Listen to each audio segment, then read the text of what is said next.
सो एक एग्जांपल ले लेते हैं, फॉर्मूला यूनिट मास और मॉलिक्यूलर मास को कैलकुलेट कैसे हम करते हैं। सबसे पहले we'll calculate molecular mass. It can be called as molar mass also, 1 मोल का मास।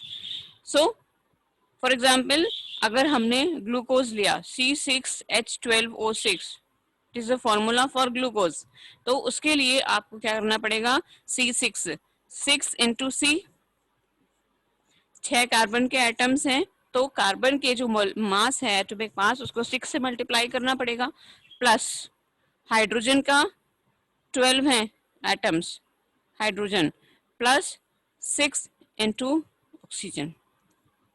कार्बन का मास 12 होता है, so will multiply it by 12। Hydrogen का मास 1 होता है, तो यहाँ 1 पुट कर दीजिए, और ऑक्सीजन का मास 16 होता है, सो विल पुट 16 है। नाउ उसको कैलकुलेट करें, सिंप्लीफाई करें, 12 6 जा 72, 12 1 जा 12, 16 6 जा 96, सो टोटल मास कितना आ जाएगा, 180। और इसके लिए जो यूनिट यूज होती है वो यू होती है, atomic mass unit, which is also represented in you, small you.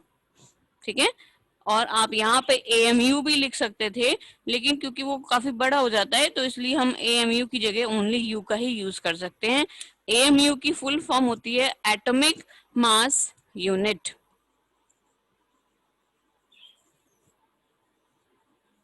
Mass unit, ये हो गया तरीका, हमने देखा मॉलिक्यूलर मास को कैलकुलेट करने का। ये तो सिंपल कंपाउंड है, बहुत सारे आपने कंपाउंड्स ऐसे भी देखे होंगे जिसके अंदर डॉट करके वाटर का मॉलिक्यूल लगा हुआ रहता है, जैसे CuSO4, कॉपर सल्फेट के जो क्रिस्टल्स होते हैं, ब्लू विट्रियोल, उसके अंदर 5 वाटर के मॉलिक्यूल डॉट करके आगे जुड़े हुए रहते हैं। ठीक है, सो अब इसको हम कैसे करेंगे, यहाँ डॉट का मतलब पहली बात तो मल्टीप्लिकेशन नहीं है, यहाँ पे इस डॉट का मतलब है, it means you are adding 5 molecules of water here, और 5 मॉलिक्यूल्स ऑफ वाटर का यूज करेंगे, तो यह 5 मल्टीप्लाइड बाय वाटर का जो मास है वो रखोगे आप यहाँ पे।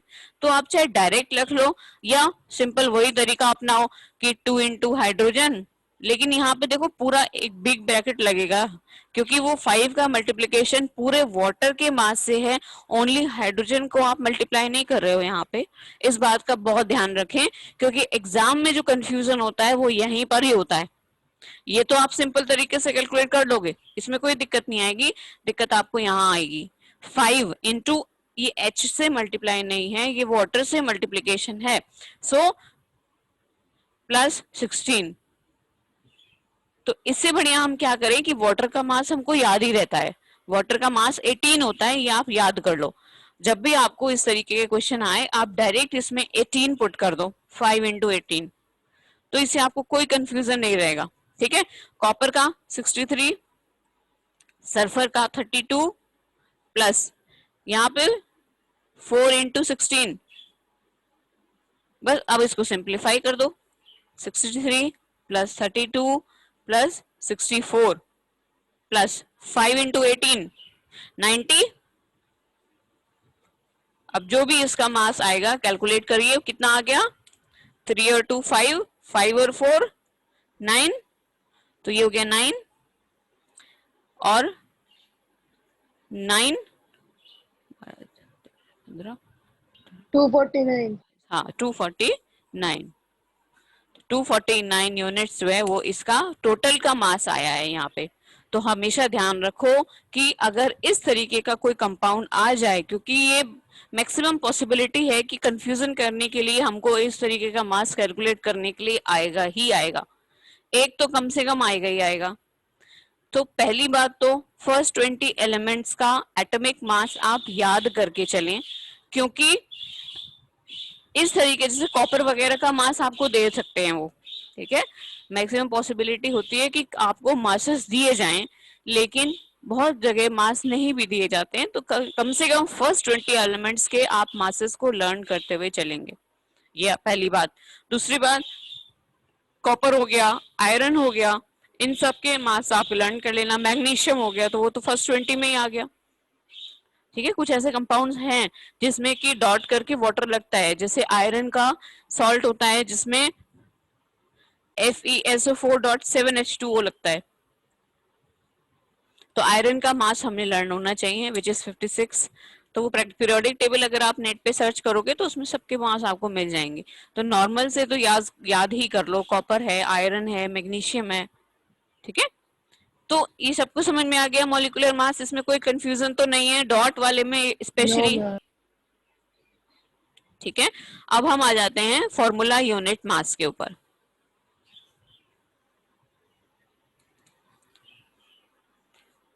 Next is formula unit mass. Basically formula unit मास क्या है, जैसे मैंने आपको बताया कि आयनिक कंपाउंड्स का जो टोटल मास होता है उसको हम फॉर्मूला यूनिट मास कहते हैं। सिंपल सा एग्जांपल हम कॉमन सॉल्ट का ले लेते हैं, यहाँ पे NaCl। सेम वही तरीका है, सोडियम का एक ही एटम है, क्लोरीन का भी एक एटम है। सोडियम का मास 23 होता है, क्लोरीन का 35.5। आप यहाँ इसको 35 भी रख सकते हैं। अगर क्वेश्चन में 35.5 नहीं दिया है तो आप इसको 35 रख सकते हैं। ठीक है, लेकिन 36 नहीं रखेंगे। कभी आप मैथमेटिकल यूज करें कि यहाँ 0.5 है तो उसको राउंड ऑफ कर दें, तो वो नहीं कर सकते, आप 36 नहीं रखेंगे। ठीक है, लेकिन अगर क्वेश्चन में 0.5 भी दिया है तो आपको यहाँ पुट करना पड़ेगा फिर 35.5। अब जो मास आया इसका कितना आ गया, 0.5, 5 और 3 8 एंड 58.5 यूनिट्स। तो देखो तरीका बिल्कुल सेम था ना, कोई भी डिफरेंस नहीं था, लेकिन बस नाम में अंतर है। इसमें नेम का जो लिया गया है, मॉलिक्यूलर कंपाउंड्स के लिए फॉर्मूला मॉलिक्यूलर मास ले लिया गया, आयनिक कंपाउंड्स के लिए फॉर्मूला यूनिट मास ले लिया गया। एक और कैलकुलेट कर लें।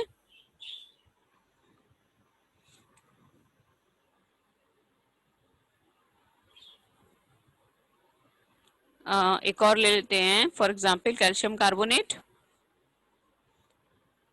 सो कैल्शियम प्लस कार्बन, जो अभी कार्बोनेट में कार्बन अलग है ऑक्सीजन अलग है, यहाँ पे 3 इंटू ऑक्सीजन, कैल्शियम का 40, कार्बन 12, 3 इंटू 16, सो 40 प्लस 12 प्लस 48, टोटल कितना आ गया ये, 8 और 2 10, 4 1 5 और 100। 100। तो कैल्शियम कार्बोनेट का हो गया 100, टोटल मास 100 हो गया। समझ में आ गया, ये था यस आप, मैम। हाँ, फॉर्मूला यूनिट मास और molecular mass. Now we are starting mole concept. Mole concept start करने से पहले मैं आपको एक एग्जांपल देना चाहूंगी कि हम लोग बाजार में बनाना खरीदने जाते हैं तो कैसे लाते हैं, किलोज में लाते हैं क्या, हम डजन। दर्जन में लाते हैं। दर्जन में कितने यूनिट्स होते हैं, 12। 12, ऑलवेज फिक्स। जब भी हम अगर दर्जन की बात करते हैं तो वो दर्जन का मतलब हमेशा 12 ही निकलेगा। वो चाहे आप बनाना एक दर्जन, चाहे आप भिवाड़ी में खरीद लें, चाहे गुड़गांव में खरीद लें, या इंडिया के किसी भी सिटी में खरीद लें, डजन, वो इवन वर्ल्ड में किसी भी जगह खरीद लें, डजन का मतलब 12 ही निकलेगा। Same is the thing with mole concept. जैसे यहाँ पर फिक्स है, ये जो अमाउंट है अगर हम डजन बोल रहे हैं तो हर किसी को समझ में आ जाता है, चाहे वो पढ़ा लिखा हो भी हो या ना हो। दर्जन का मतलब सबको समझ में आता है कि इसका मतलब 12 ही होगा। तो अगर आप 1 दर्जन केले बोलेंगे, उसको बनाना बोलेंगे, तब भी वो 12 देगा। आपने उससे कहा कि नहीं मुझे तो 1 डजन संतरे चाहिए, तब भी वो 12 ही देगा। अगर आप उससे कहोगे कि 1 दर्जन आलू दे दो, तब भी 12 ही देगा। ठीक है, तो यही चीज मोल कंसेप्ट है, यही है fixed amount of any substance. जैसे हमने यहाँ दर्जन लिया है, केले के लिए, सेब के लिए, आप कुछ भी यूज करो, लेकिन दर्जन वर्ड यूज हो गया तो उसका मतलब 12 ही है। यही चीज मोल कंसेप्ट है, इट मीन्स फिक्स्ड अमाउंट।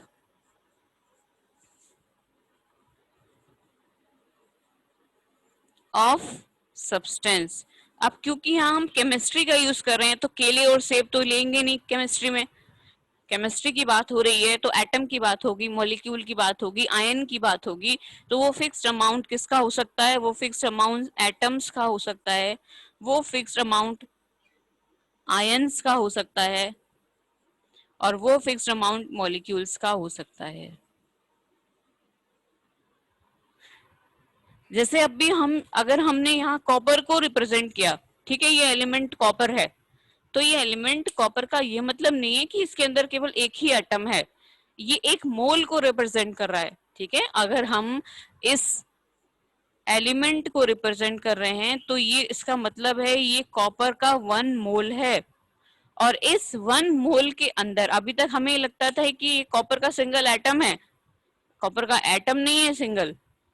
ये इस एलिमेंट को रिप्रेजेंट करने का मतलब है it is representing 1 mole of copper, और इसके अंदर नंबर ऑफ एटम्स फिक्स हैं। और इसको डिस्कवर किया था Avogadro. Avogadro was a scientist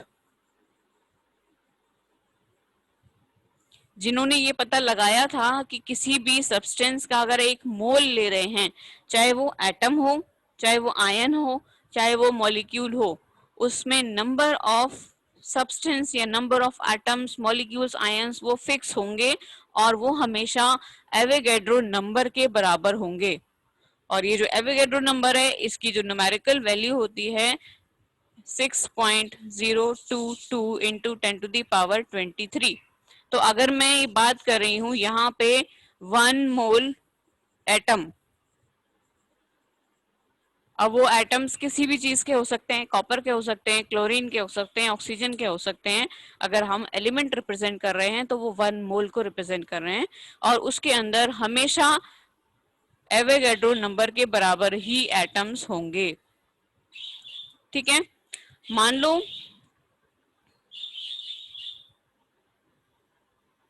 अगर हमने 1 मोल मॉलिक्यूल को रिप्रेजेंट किया, जैसे मॉलिक्यूल क्या हो गया, वाटर का मॉलिक्यूल हो गया, कार्बन डाइऑक्साइड का हो गया, अमोनिया का होगा, ठीक है, अल्कोहल का होगा, किसी का भी हो सकता है मॉलिक्यूल। तो मॉलिक्यूल का मतलब क्या है, दो या दो से ज्यादा एलिमेंट कंबाइन कर रहे हैं, वो सेम टाइप के भी हो सकते हैं, वो डिफरेंट टाइप के भी हो सकते हैं।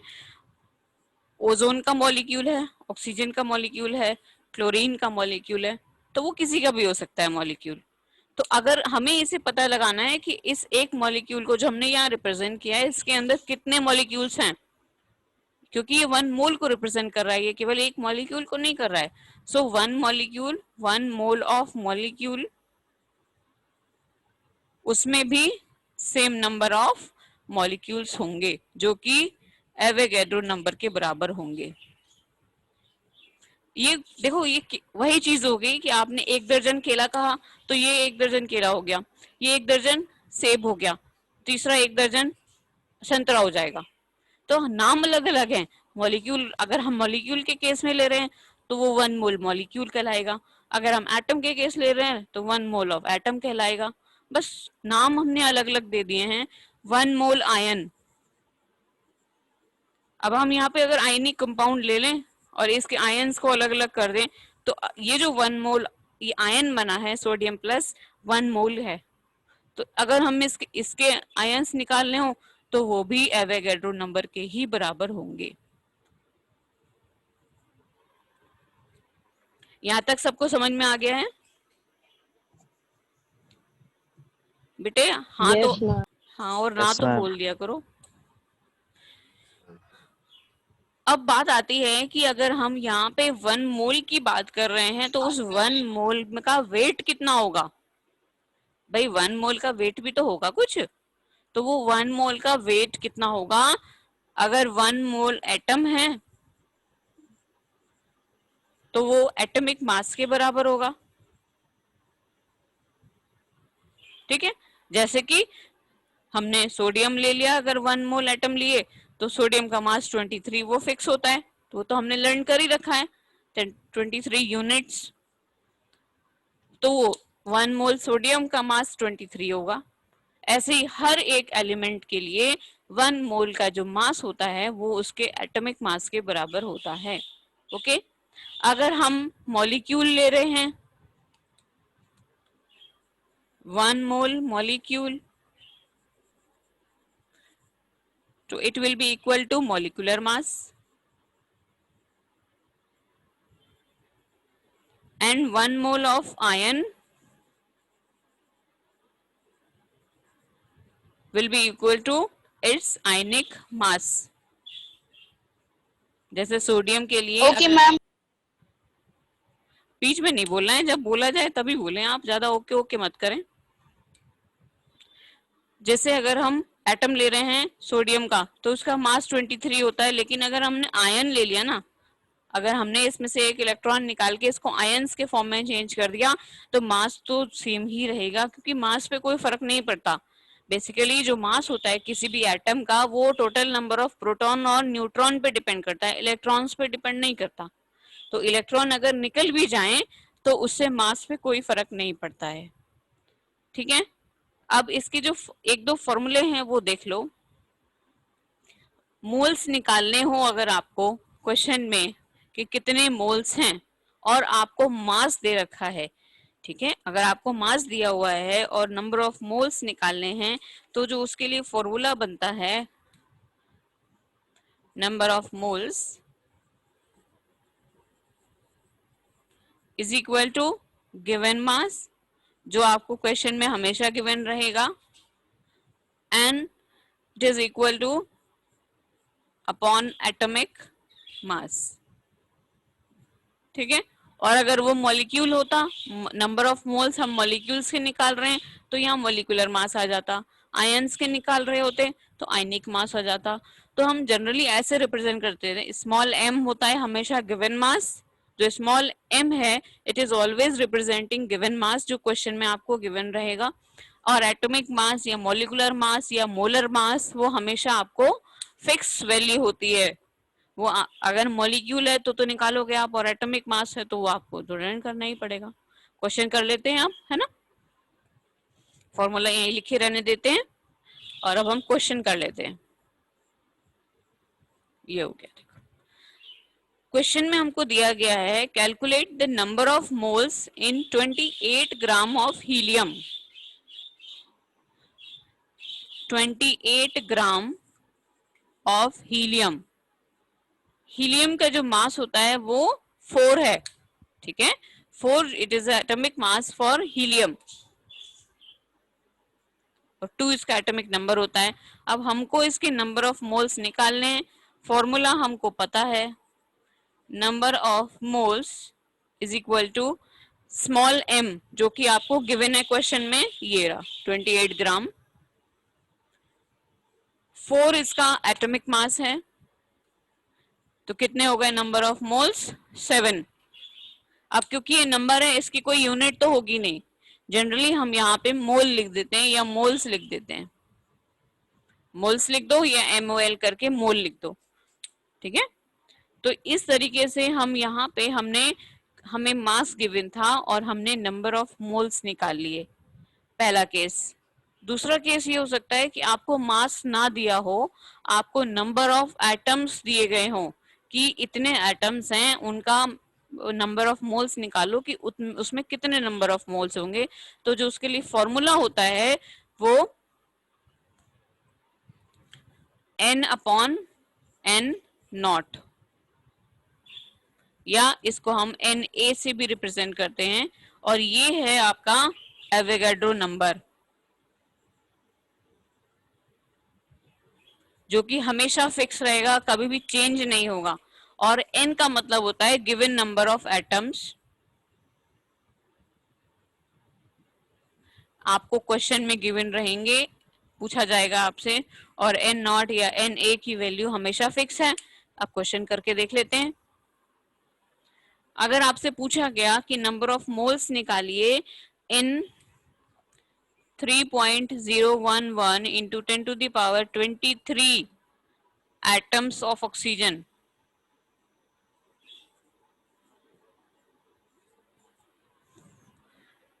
Three point zero one one into 10 to the power 23 atoms दिए गए हैं ऑक्सीजन के, आपको इसमें नंबर ऑफ मोल्स निकालने हैं। सिंपल फॉर्मूला, n की वैल्यू गिवन है हमको क्वेश्चन में given number of atoms, Avogadro number की वैल्यू हमेशा फिक्स है 6.022 इंटू 10⁻23, 20⁻23 से 10 चेंज कैंसिल, 1 2 टाइम्स जाएगा ये पूरा पूरा 1/2 या फिर 0.5 मोल। समझ में आ गया सबको? यहाँ तक नंबर ऑफ मोल्स निकालना। Yes ma'am. ठीक है, अगर आपको मास दिया है तो गिवन मास को ऊपर रखेंगे और atomic mass, molar mass, molecular mass को नीचे रख देंगे। अगर आपको नंबर ऑफ एटम्स के फॉर्म में निकालना है तो जो नंबर ऑफ एटम्स क्वेश्चन में गिवन है उसको हमेशा ऊपर रखा जाता है और एवोगैड्रो नंबर को हमेशा ही नीचे रखा जाता है। ठीक है चीज।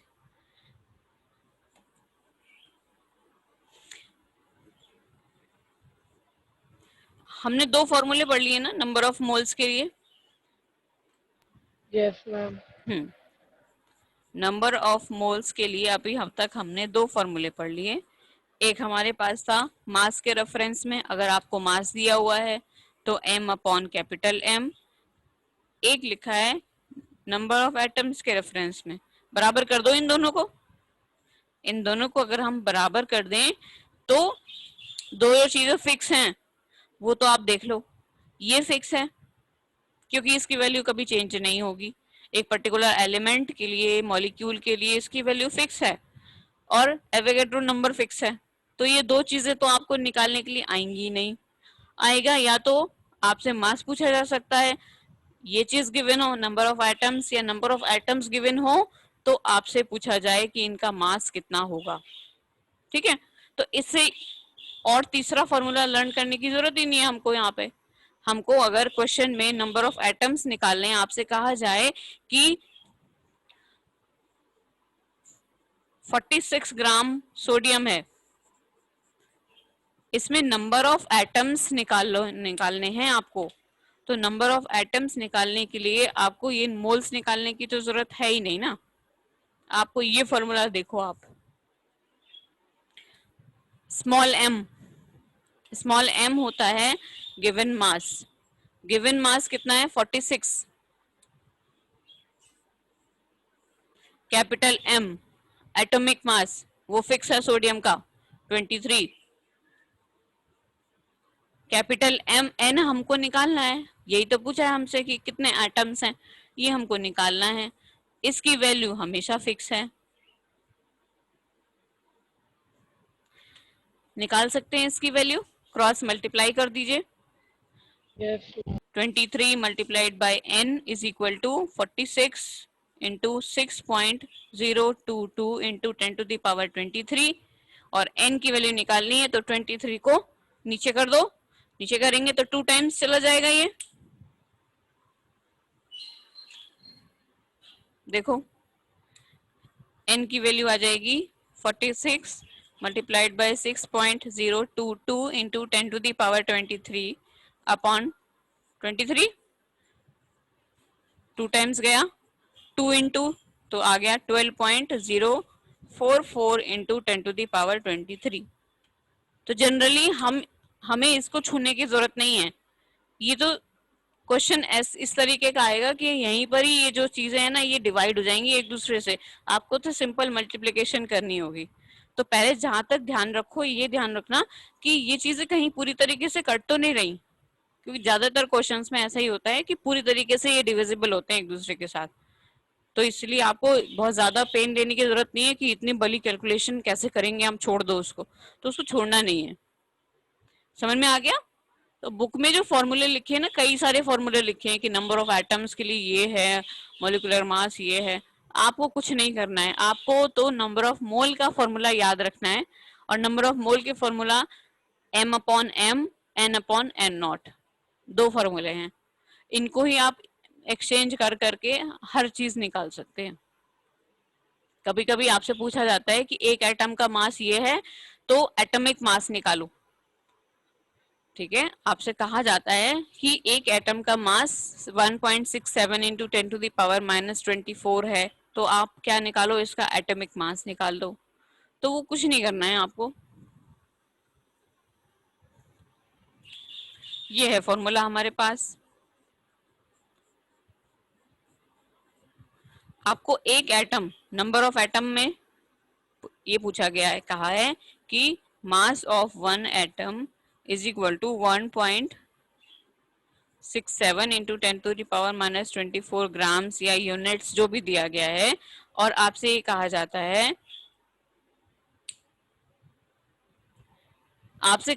है, कि एटॉमिक मास हमको निकालना है। ठीक है, तो अब आपको एटॉमिक मास यहाँ रखने की जरूरत नहीं है, क्योंकि हमको निकालनी है ये चीज, तो हम यहाँ पे वैल्यू नहीं रखेंगे। गिवन मास 1.67 इंटू 10⁻⁻27 m निकालना है। नंबर ऑफ एटम्स कितने दिए? एक एटम का ही तो दिया हुआ है 1। Avogadro number